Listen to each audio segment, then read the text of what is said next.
안녕하세요. 금요사건 파일 디바제식합니다. 1998년 10월 17일 새벽 6시 대구 중구 남산동에서 채소 가게를 운영하고 있던 50세 정현조 씨는 바쁘게 장사 준비를 하고 있었습니다. 그러던 중 아내에게 다급한 전화 한 통이 걸려왔죠. 여보, 은희가 응급실에 있대요. 당신 얼른 와야 돼요. 부부의 딸 19살 정은희 씨는 대구에 있는 계명대학교 간호학과 1학년에 다니고 있었습니다. 전날인 16일 밤, 당시 학교는 축제 기간이었는데요. 은희 씨는 다른 과가 주최한 주막 행사에 들르게 됩니다. 이때 동갑내기 CC였던 남자친구 박 씨도 함께 참석했고요. 흥겨운 분위기 속에서 또 다음 날도 토요일이라 두 사람은 좀 평소보다 술을 즐겼습니다. 그러다 밤 10시 반이 되었는데 남자친구는 좀 많이 먹었는지 인사불성이 됐어요. 은희 씨도 취기가 좀 올라왔죠. 근데 그렇다고 몸을 못 가눌 정도는 아니었는데요. 잠시 후 그녀는 남자친구를 챙겨서 학교를 나오게 됩니다. 그리고 20분 뒤 남자친구 박 씨가 딱 정신을 차렸는데 그는 학교 정문 건너편 성서병원 앞에 우두커니 혼자 있더라고요. 여자친구의 모습은 보이지 않았죠? 근데 기억이 끊겨서 무슨 상황인지 모르겠는 거예요. 그래서 일단 급하게 공중전화로 은희 씨에게 삐삐를 보냅니다. 참고로 삐삐는 90년대 후반에 유행하던 무전 호출기예요. 전화를 걸어서 숫자 메시지를 남기면 이 삐삐에 숫자가 표시가 돼요. 또 음성 메시지도 남길 수 있는데 그러면 공중전화나 집전화로 메시지를 확인해야 했습니다. 어쨌든 그렇게 삐삐를 보내고 몇 분을 기다렸지만 응답이 없었습니다. 혹시 먼저 집에 간 건가 생각도 들었죠. 하지만 은희 씨는 다음날 새벽이 될 때까지 집에 돌아오지 않았습니다. 그리고 새벽 6시 일을 나갔던 아버지가 딸 은희 씨가 응급실에 있다라는 소식에 급히 병원으로 달려가요. 가는 내내 대학생인 딸이 새벽 내내 술을 많이 마셔서 탈이 난 거 아닐까 생각을 했었죠. 그런데 도착해보니 먼저 도착한 그 가족들의 표정이 심상치 않습니다. 그리고 바로 거기서 딸의 사망 소식을 듣게 돼요. 이 현실을 받아들이기도 전에 경찰이 다가왔고요. 딸의 사진과 유류품을 보여주면서 확인을 요청하더라고요. 이게 도대체 어떻게 된 일이냐고요. 경찰에 따르면 약 1시간 전인 새벽 5시 10분 은희 씨는 구마고속도로 하행선 7.7km 지점에서 교통사고를 당했습니다. 운전자는 52세 최 씨였는데 25톤 트럭을 몰던 중에 무단횡단을 하던 은희 씨를 미처 피하지 못했다고 해요. 그녀는 현장에서 숨을 거뒀고요. 시 씨는 알아보기 힘들 정도로 으깨졌습니다. 지갑에 있던 주민등록증으로 겨우 신원을 확인하게 돼요. 이런 갑작스러운 사망, 사고 소식에 유가족은 고통스러웠습니다. 그 와중에도 경찰과 함께 사고 현장을 방문하게 되는데 뭔가가 좀 이상했어요. 일반적으로 교통사고에는 스키드 마크라는 게 관측됩니다. 그러니까 끼익 급제동을 하면 타이어 마크가 길게 바닥에 생기죠. 특히나 고속도로에서는 다들 빠른 시속으로 달리기 때문에 빈번히 스키드 마크가 생기는데 이 현장엔 전혀 없더라고요. 이건 브레이크를 밟지 않았다는 뜻 아닐까요? 그래서 혹시 대형 트럭이라 미처 못 밟았나 싶었지만 이상한 점은 이뿐만이 아니었습니다. 은희 씨 시신은 거의 형태도 알아볼 수 없을 정도로 으깨져 있었습니다. 그런데 정작 도로에는 핏자국이 별로 없어요. 이게 말이 되나? 행여 죽은 사람을 친 게 아닌 이상 상식적으로 좀 앞뒤가 맞지 않는 듯하죠. 그러고 보니까 사고 시간도 좀 이상합니다. 이 현장은 은희 씨가 있던 학교 주점에서 4km나 떨어져 있습니다. 집에서도 7km 떨어져 있고요. 근데 은희 씨가 밤 10시 40분까지 주점에 있다가 자리를 떴잖아요. 근데 사고는 새벽 5시? 약 한 6시간 정도의 공백이 있습니다. 게다가 사건 당일 그녀가 도서관에서 책 3권을 빌렸어요. 근데 이게 학생증과 함께 현장에선 보이지 않았죠. 이 모든 걸 토대로 가족들은 누군가 은희 씨를 살해한 후에 교통사고로 위장했다라는 생각이 들었습니다. 그래서 급히 영안실로 향해요. 발견 당시 은희 씨가 상하이를 모두 입고 있었는데 속옷은 없었거든요. 그렇다면 범인이 성폭행을 한 후에 겉옷만 다시 입혀놨다고도 볼 수 있는 거예요. 그래서 가족들이 시신을 자세히 확인하려고 했거든요. 근데 어쩐 일인지 영안실 직원에게 가로막혔죠. 그래서 급히 경찰에게 의혹을 제기했지만 그들은 유가족의 의견을 귀담아 듣지 않았습니다. 사고 발생 8시간 후 결국 가족과 은희 씨 친구들이 직접 나섰고요. 추가 증거를 찾기 위해 현장을 수색하게 돼요. 그러자 사고 지점에서 30m 떨어진 곳에서 은희 씨 속옷이 발견됩니다. 근데 마침 이 지점이 운전자 최 씨가 교통사고 낸 후에 트럭을 주차해둔 가드레일 쪽이었어요. 아니, 왜 여기서 속옷이 나오지? 사고 난 곳은 더 떨어져 있는데? 그래서 당장 이 증거와 의혹들을 경찰에게 보고하는데 이들이 시큰둥한 반응입니다. 아유, 아버님, 여기 보니까 색도 다 바래하고 축 늘어진 게 이게 어딜 봐서 아가씨 겁니까? 이러는 거예요. 근데 사실 은희 씨에게 쌍둥이 여동생이 있어요. 근데 이 속옷은 두 사람이 똑같이 가지고 있던 거라서 가족은 단번에 알아본 거죠. 정말 이상합니다. 경찰이 너무하다 싶을 정도로 소극적이고 사건에 대해 의문을 가지지 않아요. 심지어 가족들이 나서서 국가수의 정밀부검을 요청하거든요. 근데 경찰은 이거 대충 현미경으로 봤을 때 속옷에 정자가 묻어있지 않다 하면서 매몰차게 거부해버렸죠. 한편 운전자였던 최 씨에 대한 조사도 미미합니다. 이 사람이 전과 기록도 있고요. 진술 내내 횡설수설했어요. 근데 경찰이 별다른 의심을 하지 않는 거예요. 더 화가 나는 건 목격자도 있었는데 이 부분은 조사가 쏙 빠져 있어요. 이게 무슨 소리냐면요. 사실 운전자 최 씨와 페어로 움직이던 또 다른 트럭 운전사가 있습니다. 그러니까 트럭 2대가 100m 간격으로 함께 움직였던 거예요. 아니, 그러면 그가 뭔가를 목격하지 않았을까? 뭔가를 알지 않을까? 그리고 최 씨, 운전자 입장에서도 이걸 숨길 이유가 없잖아요. 근데 최 씨는요, 당시에 지나가는 차량이 한 대도 없었다라고 거짓으로 증언해버려요. 이런 답답한 상황에서 결국 가족들이 나섰고 자체적인 수사를 통해 제3의 목격자를 찾아냈죠. 그는 사고 당시를 똑똑히 기억하고 있었습니다. 운전자 최 씨가 은희 씨를 차로 칠 때 브레이크를 밟지 않았대요. 그리고 오히려 2차선으로 변경한 후 일정 거리를 주행하다 멈췄다고 말합니다. 이걸로 스키드 마크가 없었던 게 설명이 돼요. 게다가요, 이 사건 참 문제가 많은데 경찰이 마지막으로 은희 씨와 함께 있었던 남자친구 박 씨, 이 사람에 대해서는 별다른 조사를 하지 않아요. 그 박 씨도 아무것도 생각이 나지 않는다라는 말만 반복했고요. 결국 2달 만에 경찰은 사건을 단순 교통사고로 처리하면서 졸속 종결됩니다. 그래서 가족들이 이거 아니지 않냐 강하게 항의를 했죠. 그랬더니 경찰은 그럼 교통사고가 아닌 증거 있냐? 라는 입장이에요. 가족 포기하지 않았고요. 결국 수사 종결되고 한 달 후에 국과수에서 부검이 진행됩니다. 결과가 어땠는지 아세요? 일단 은희 씨의 혈중 알코올 농도는 0.13%였습니다. 이게 소주 한 7, 8잔 정도를 마신 정도죠. 물론 개인차가 있지만 그래도 어느 정도 술이 올랐다고 볼 수 있긴 해요. 그런데 더 중요한 건 이 부검지의 다음 문장입니다. 사망 당시 출혈량이 미미하여 사망 후 교통사고를 당한 것으로 의심된다.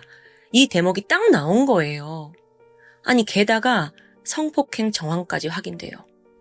즉 이거 정리하면 성폭행을 당한 후 살해당했고 교통사고로 위장했다라는 뜻이 되겠죠. 이게 성립되는 거야. 하지만 변하는 게 없습니다. 왜냐하면 경찰에서는 이미 종결된 거 아니냐. 재수사를 할 생각이 없어요. 그래서 답답한 가족들이 청와대며 경찰청이며 대검찰청까지 제발 재수사 해달라. 진술서를 막 제출합니다. 근데 돌아오는 답은 실망스러웠어요. 관할 경찰서에 철저한 수사를 이미 지시했대요. 그리고 변하는 건 없는 거야. 아버지 정현조 씨는 이대로 딸의 죽음을 묻을 수 없었습니다. 진상 규명에 매달렸고 결국 생업도 그만둬요. 그리고 사건 발생 5개월 만인 1999년 3월 가족들이 이미 60차례나 끈질긴 요청을 했거든요.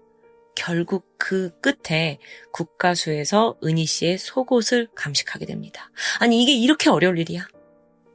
근데요, 더 황당한 게 있어요. 증거가 훼손된 상태더라고요. 속옷이 불에 타버렸어요. 그나마 남아있는 부분에서 은희 씨의 생리혈과 정액이 발견되거든요. 근데 이게 시료가 오염된 상태라 정확한 감정은 또 불가능하대요. 그래서 결국 범인의 혈액형조차 알아내지 못했습니다. 와, 저 이거 정말 너무 열받아요. 이뿐만이 아니에요. 증거로 함께 제출된 보정 속옷의 모양도 달라졌어요. 그러니까 누군가 바꿔치기 했다고 의심되는 정황이죠. 심지어 사건 당시에 찍어둔 현장 증거품 사진까지 다 유실되면서 가족은 정말 원통한 심정입니다. 그러던 2000년 4월이에요. 한 대형 언론사가 이 사건에 의문을 제기하기 시작했어요.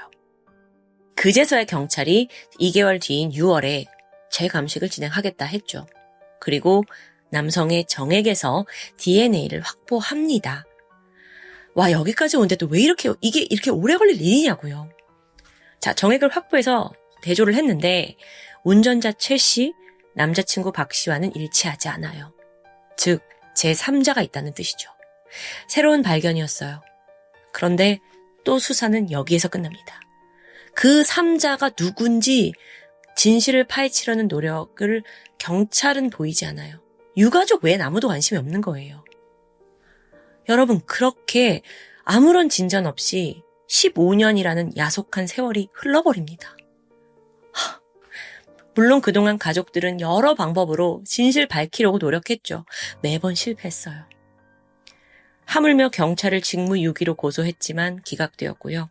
결국 사건 발생 15년 만인 2013년 5월에 최후의 수단이라는 생각으로 트럭 운전사 최 씨를 강간살인 혐의로 대구지검에 고소합니다. 자, 그런데요.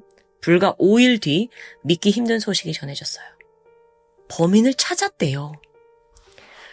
경찰이 지목한 사람이 누구였냐? 48살의 외국인 남성, 스리랑카 국적의 노동자 K 씨였습니다.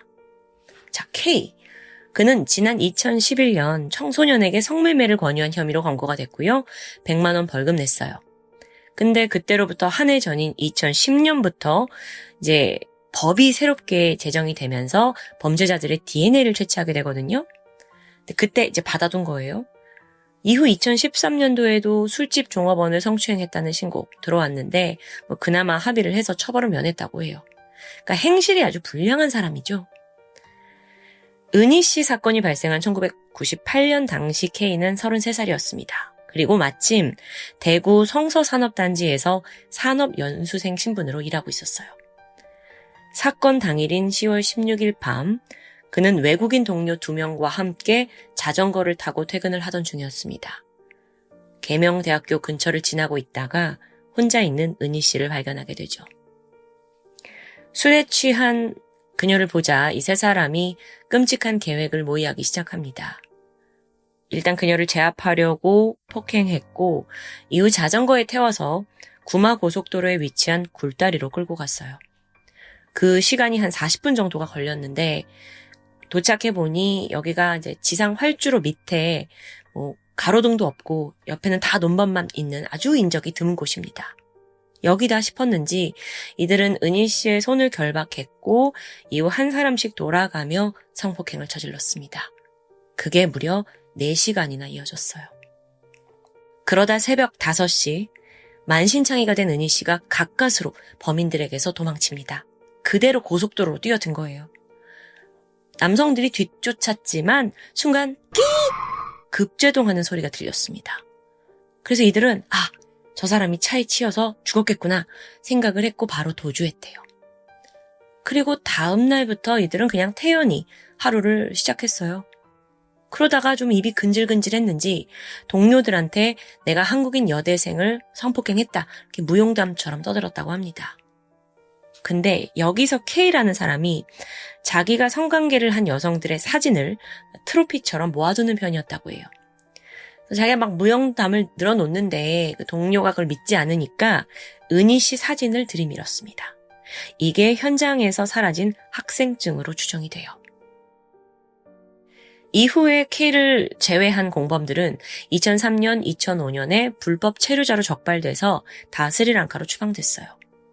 반면에 K는 한국인과 결혼해서 비자를 받았고요. 이후 스리랑카 식료품 사업을 하면서 한국에 지내고 있었습니다. 나중에 검거하고 보니까 그런 추악한 과거와 달리 너무도 평범하고 평온한 삶을 살고 있더라고요. 그런데요, 여러분, 이제 이 답답한 사건의 제2막이 지금부터 시작됩니다. 우선 스리랑카랑 한국 사이에 범죄인 인도 조약이 체결되어 있지 않아요. 즉 추방된 공범들을 데려오는 건 불가능했죠. 그럼 K만이라도 법정에 세워야 하는데 여기에도 문제가 있습니다. 은희 씨 사건이 1998년에 발생했다고 했어요. 근데 강간 사건은 공소시효가 5년입니다. 그러니까 2003년에 이미 다 만료된 거예요. 하지만 여러 명이 공모한 강간 사건의 경우에는 특수 강간 혐의가 적용이 돼요. 그건 또 공소시효가 10년으로 늘어나죠.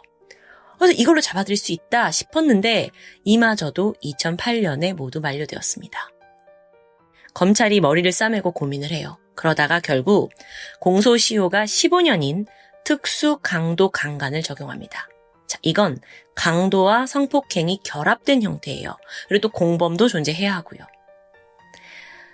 이 K가 피해자에게 성폭행을 한 건 확실합니다. 또한 범인들이 학생증을 가지고 갔다라고 추정이 되고 또 그 현장에 있던 지갑에서 현금도 없어졌었어요. 그래서 이걸 토대로 검찰은 니들이 학생증과 현금을 가져간 강도 혐의가 성립된다라고 본 거죠. 그렇게 공소시효 만료를 2달 앞두고 2013년 8월 검찰은 K를 특수 강도 강간 혐의로 기소했습니다. 자, 그런데 아직 안심할 수는 없어요. 2014년 5월에 1심 재판이 열렸습니다. 네, 여기서 재판부가 강도 혐의에 대한 증거는 좀 불명확하다라고 판단했어요. 왜냐하면 K가 그때 가지고 있던 사진이 학생증이다라는 명확한 증거가 없기 때문입니다. 그러니까 이미 사진은 버린 지 오래였거든요. 또한 그 지갑에 있던 돈을 가져갔다는 것도 좀 증명하기가 어려워요. 이게 파고 보면 은희 씨가 주점에서 돈을 썼을 수도 있고 또 술에 취해서 잃어버렸을 수도 있기 때문에 꼭 K가 가져갔다고가 성립이 안 되는 거죠. 강간은 확실하지만 그건 이미 공소시효 지났잖아요. 단독 처벌 불가능하고요. 결국 강도 사건이 입증되지 못하면서 K는 증거 불충분으로 무죄가 선고됐죠. 검찰이 즉각 항소합니다. 그리고 이 국내에 스리랑카 사람들 다 막 전수조사하면서 과거 K한테 이 범행에 대해 전해 들은 사람들을 찾아내요. 근데 찾아냈는데 이 사람이 증언을 망설이더라고요. K가 보복할 게 두려웠던 거예요. 그리고 또 자칫 잘못하면 이 사람이 또 무죄로 나올 테니까요. 그래서 끈질기게 가족과 또 다니던 교회 목사님을 통해서 설득을 했고 결국 그가 증언대에 서게 됩니다. 뭐라고 하냐면 사건이 벌어지고 며칠 후에 이 범인 무리들과 술자리를 가졌는데 그때 이들이 술에 취해서 자백한 걸 똑똑히 기억하고 있다고 해요. 여학생의 가방에서 책 3권과 학생증, 현금을 훔쳤다라고 자기가 들었다라고 증언을 한 거죠. 자, 이렇게 되면 검찰이 생각한 대로 특수 강도 강간이 성립하나 싶었어요. 근데 이번에 재판부가 이 증언에 신뢰성이 없다고 판단합니다. 왜냐하면 시간상으로 보면 이 사람이 지금 말한 그 시간이 1998년, 그때로부터 16년 전 일이에요. 근데 이 사람 진술이 지나치게 구체적이고 상세하다, 이게 이제 지적받은 부분입니다. 또한 책 3권을 훔쳐갔다는 점에서도 문제가 됐어요. 수사 초기 가족들은 도서관에서 빌린 책 3권 없어졌다라고 했잖아요. 근데 그 당시 현장에 있던 운전기사 최 씨와 또 도착한 구급대원 진술에 따르면 그때 막 현장에 찢어진 책들이 막 바람에 날리고 있었대요. 그래서 재판부는 그 책 3권이 그 종이들일 수도 있지 않냐, 그 가능성을 완전히 배제할 수 없다라는 입장입니다. 그렇게 결국 이번에도 K에게는 무죄가 선고되었죠. 최종 2017년 7월 대법원이 원심을 유지하면서 무죄가 확정됩니다. 자, 더 이상 한국에서 K를 처벌할 방법은 없어요. 근데 이때 검찰이 스리랑카에서 성폭행 공소시효가 20년이다라는 걸 확인해요. 그래서 급하게 K를 그냥 추방시켜버렸죠. 자기 나라로 돌아가게. 이게 그쪽 공소시효 만료 4일 전인 2018년 10월 13일입니다. 본국에서 바로 기소가 돼요. 하지만 혐의는 성폭행이 아닌 성추행이었어요. 이것도 복잡한데 이제 정액이 질 내부가 아니라 속옷에서 나왔기 때문입니다. 그렇게 이제 겨우 K에게 합당한 벌을 줄 수 있으리라 기대했지만 또다시 예상치 못한 전개가 있습니다. 스리랑카 측에서 강압적인 성행위를 입증할 증거가 없다라고 판단한 거예요. 그래서 2021년 12월, 2022년 11월 1심, 2심 재판 모두 증거 불충분으로 무죄가 선고되었죠. 2023년 12월에 대법원 최종심이 열렸는데요. 그에 대한 재판 결과는 보도되지 않았습니다. 근데 무죄가 선고됐을 가능성이 높아요. 이게 뭐냐고요. 은희 씨의 죽음 이후에 가족들은 웃음을 잃었습니다. 특히 아버지는 죄책감에 매일같이 눈물을 흘렸어요. 왜 그러셨냐면 사실 은희 씨가 서울에 있는 대학에도 합격을 했대요. 근데 아버지가 굳이 서울까지 가지 말고 집 근처에서 다니라고 조언을 했고 딸을 가까이 두고 싶었던 거죠. 근데 이제 아버지는 내가 조언을 한 그것 때문에 딸을 오히려 사지에 몰았다라는 죄책감을 갖고 계시대요. 그게 아닌데도 불구하고요. 오늘 사건에 대한 책임을 묻자고 하면 당연히 사건을 저지른 범인들입니다. 그리고 그뿐만 아니라 이 사건을 애초부터 제대로 조사하지 않은 무능력한 경찰들이겠죠. 지난 수십 년간 유가족은 억울함을 밝히려고 외로운 싸움을 해왔습니다. 그리고 그 노고가 아니었다면 범인들의 윤곽조차 잡지 못한 채 진실 묻혔을 거예요.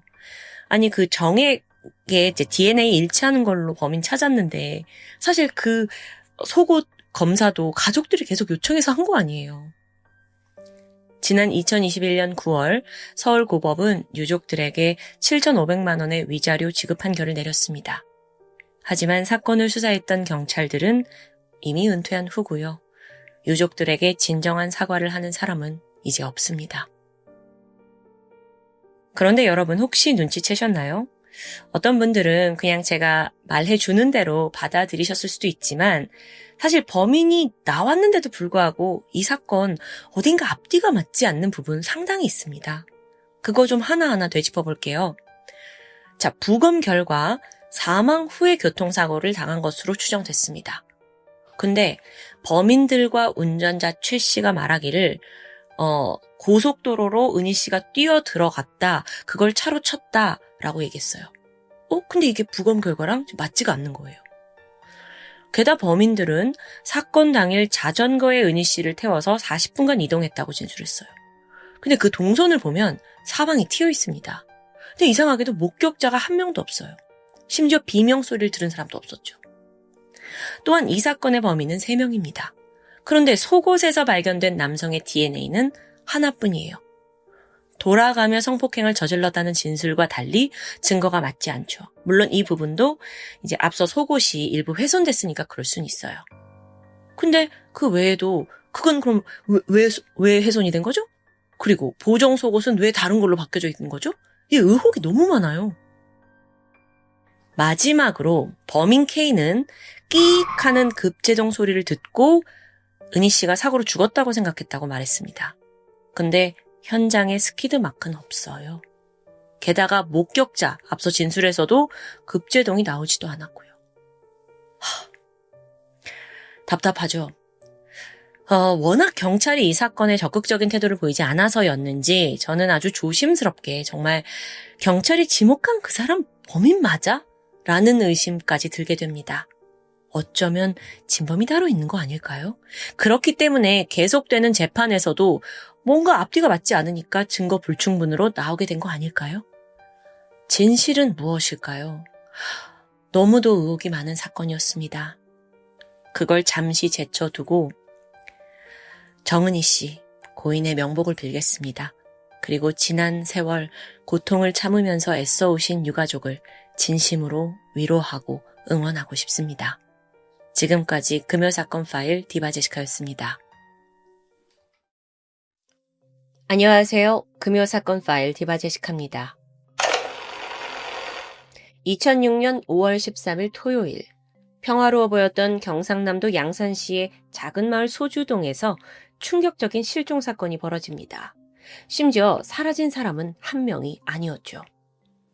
당시 14살이던 이은영 양과 12살이던 박동은 양, 동시에 감쪽같이 자취를 감춘 건데요. 둘은 같은 아파트에 살던 친구였습니다. 은영 양은 18층에, 동은 양은 1층에 살았고요. 물론 2살 차이가 났긴 했지만 둘은 친자매처럼 돈독한 동네 친구였다고 합니다. 두 아이의 부모 역시 가깝게 지내던 사이였고요. 실종 당일은 토요일이었습니다. 이날 은영이는 아침 일찍부터 동은이네 1층 집으로 놀러 가게 돼요. 오전 9시 40분, 동은이 어머니가 먼저 집을 나섰고 외출하기 전에 아이들한테 너네 오늘 밖에 나가서 놀 거니? 라고 물어보셨죠. 이때 아이들은 그냥 집에 있겠다고 대답합니다.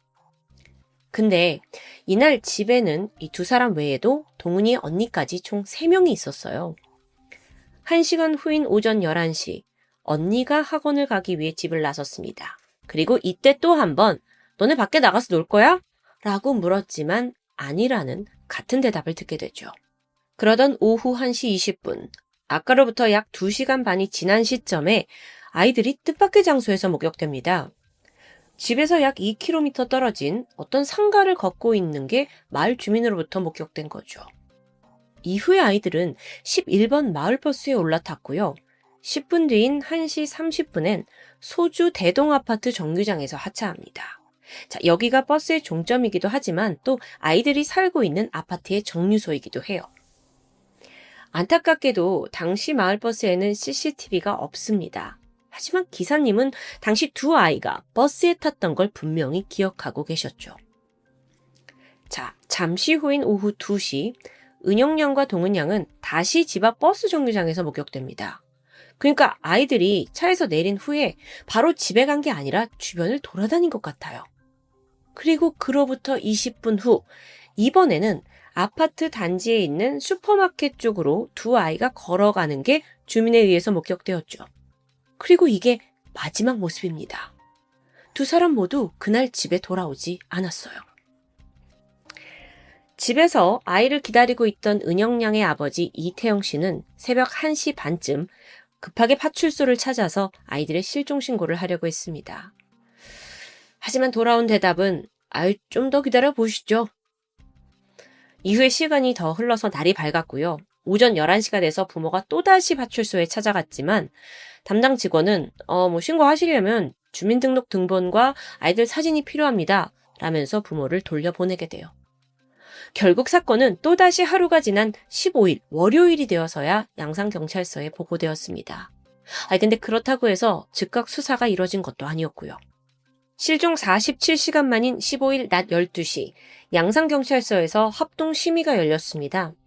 이게 뭐냐면 보고된 이 사건이 범죄와 연관성이 있느냐 없느냐 유무를 판단하는 거죠.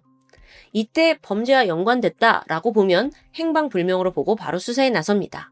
하지만 그렇지 않을 경우 단순 가출 아니겠어요? 라고 보고 신원만 이제 시스템에 등록하는 절차를 거친다고 하는데요. 참고로 이 합동심의는 실종 24시간 안에 원래 이루어지는 게 원칙입니다. 하지만 이 사건은 안타깝게도 47시간이 지난 후에야 열리게 된 거죠. 추후에 경찰서장이 뒤늦게 부모들에게 사과를 했지만 이미 때는 늦었습니다. 이렇게 우여곡절 끝에 드디어 실종 수사가 시작이 되었고 사건 발생 6일 후 사건은 공개 수사로 전환됩니다. 10대 초반의 여학생 2명이 한날 1시에 함께 실종된 사건. 이건 언론을 통해서도 당시에 꾸준히 보도가 되었고요. 경찰 또한 다양한 방법으로 많은 노력을 했죠. 혹시나 하고 인근 저수지에 잠수부를 파견했고 수색견 헬리콥터까지 동원해서 총 5천여 명의 인력이 이 수색에 참여한 걸로 알려져 있습니다. 근데 그럼에도 불구하고 정말 그 어떤 단서도 어떤 흔적도 나오지 않았죠. 이제 기댈 곳은 사람들의 제보뿐입니다. 방송을 탔잖아요. 그리고 난 후에 전국에서 총 114건의 제보가 들어왔어요. 그런데 그나마 신빙성 있는 걸 좀 추려내면 몇 가지로 정리됩니다. 하나하나 살펴볼까요? 먼저 실종되고 이틀 후인 5월 15일 날 경남 고성군에 있는 세계 공룡 엑스포 행사장에서 이 두 아이들을 봤다는 제보가 들어옵니다. 제보한 사람은 경비업체 직원이었는데 폐장 시간대쯤 애띤 여학생 둘이서 행사장을 찾아와서는 특이한 부탁을 했다고 합니다. 아저씨, 저희 차비가 없는데 차에 좀 태워주세요. 이게 흔하지 않잖아요. 그래서 이 경변업체가 나이를 물었죠? 그랬더니 둘 중에 한 아이가 초등학교 5학년이라고 대답을 했어요. 이건 동은 양의 그 실종 당시 연령과 일치합니다. 그리고 그 아이는 또 다른 아이를 언니라고 불렀다는데요. 직원이 너무 수상했죠. 그래서 아이들한테 너네 혹시 가출했니? 라고 물었더니 애들이 처음에는 네, 그래요 라고 말했다가 나중에는 아니요, 그냥 가출한 건 아니에요 라고 말을 바꿨다고 합니다.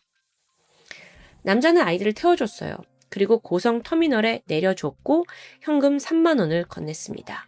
아무래도 차비가 없다고 한 게 마음에 걸렸던 거죠. 자, 만약 이 두 아이가 실종됐던 이양과 박양이라면 도대체 무슨 연유로 고성에 있는 공룡박람회에 간 걸까요?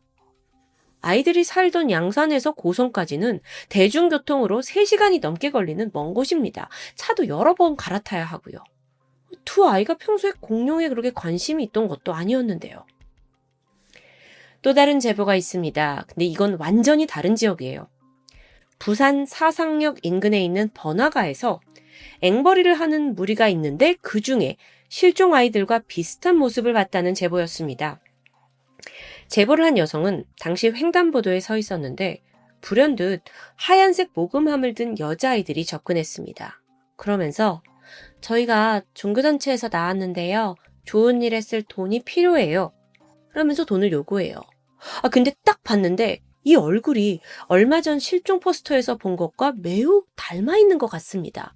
그래서 여자가 대화를 시도하려는 순간 어디선가 성인 남성이 나타났죠.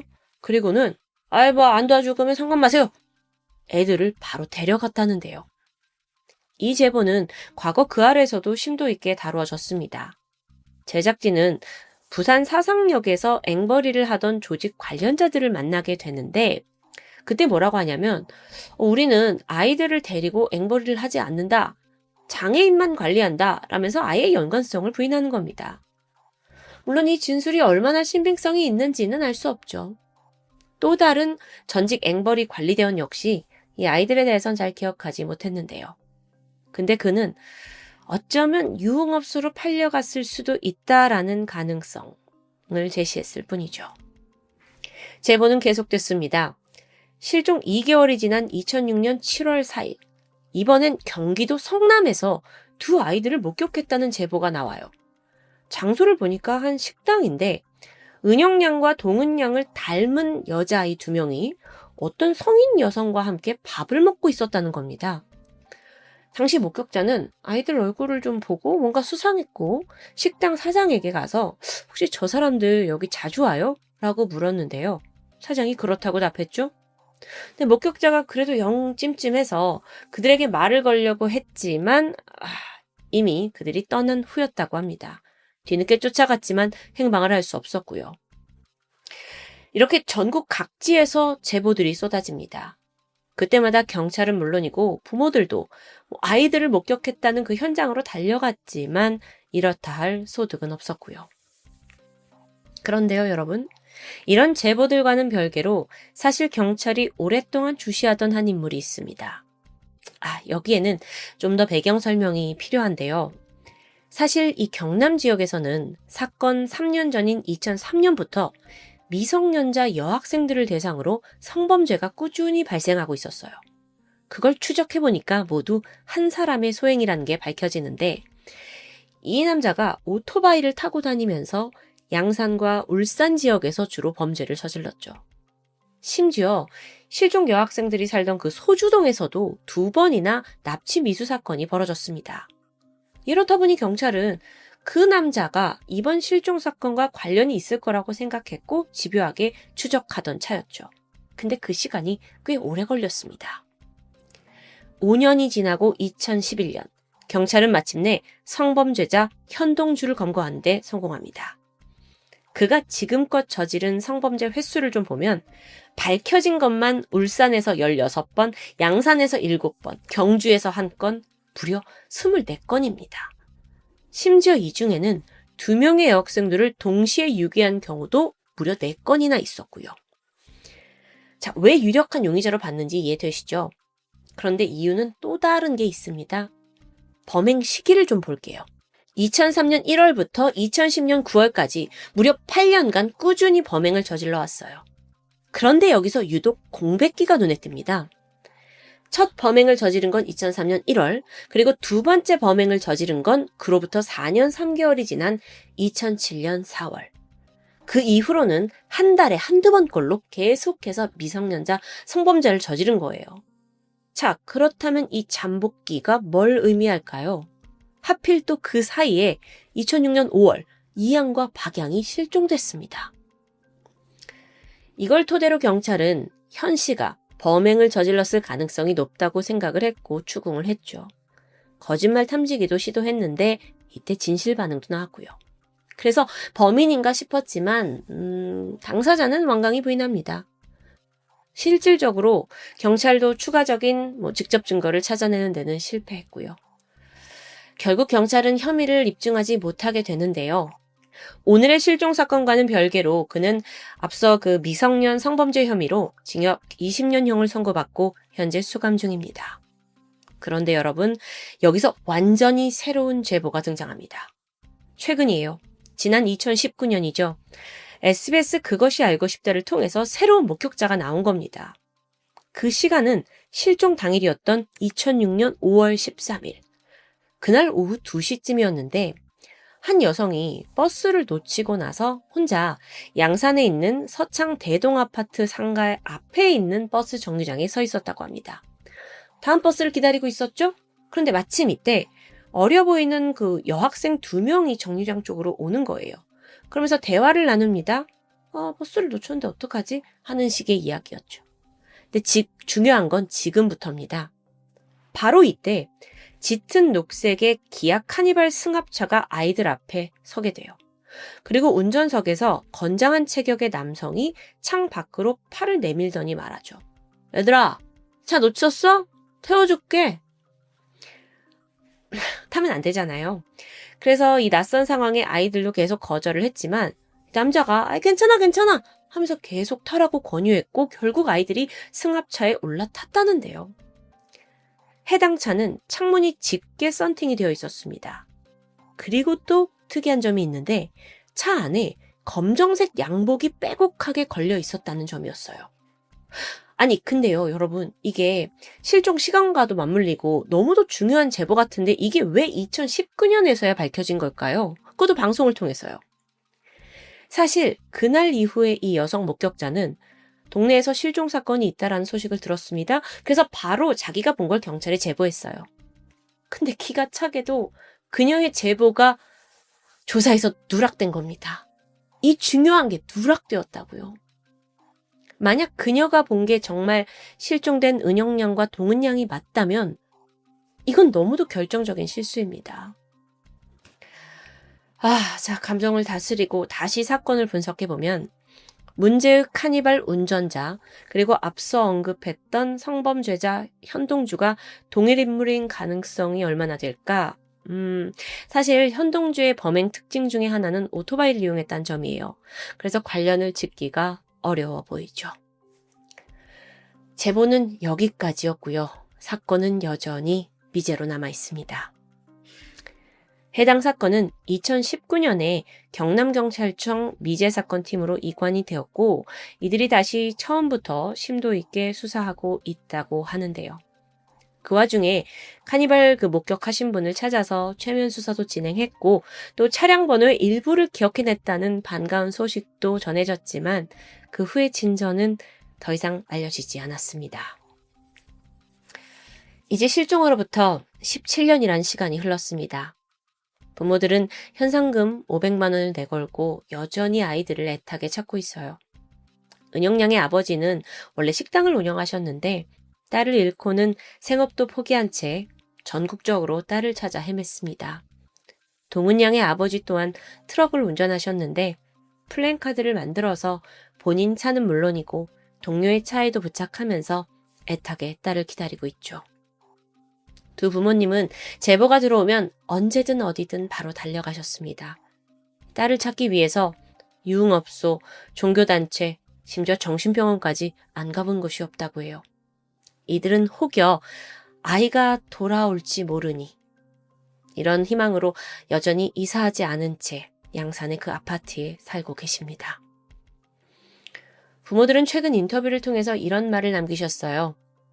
마음이 너무 아프지만 차라리 시신이라도 발견된다면 끝을 맺을 수 있을 것 같다. 가족들은 아이들의 생사조차 알 수 없어서 포기할 수 없고 마냥 매달릴 수도 없는 이 고통 속에서 하루하루를 보내고 계십니다. 실종 아동 사건 해결의 실마리는 90% 이상이 제보라고 합니다. 그렇기 때문에 지금 이 영상을 보시는 여러분 또한 한 번 더 이 사건에 관심을 갖고 눈여겨서 기억해 주셨으면 좋겠는데요. 그래서 아이들이 늦게라도 가족의 품으로 돌아올 수 있길 간절히 바라봅니다. 지금까지 금요사건 파일 디바제시카였습니다.